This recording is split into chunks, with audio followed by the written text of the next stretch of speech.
I don't know where he is. We're at 1277 Springs Creek Drive.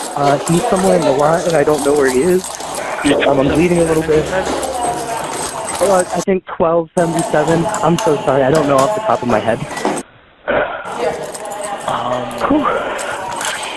I'm sorry. I'm trying to get away from it. Okay, that's fine. You keep moving, so I'm not sure. So, I'm not. It's like a light cut. I'm not that bad. I really need to get away. Okay. He did stab you with a knife, though?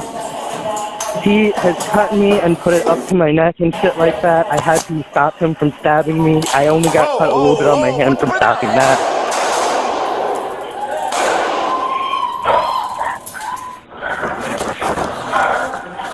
He has been apparently, I took away ether or something. He's like puffing something. I don't know what it is. I have it in a bag in my part of the apartment.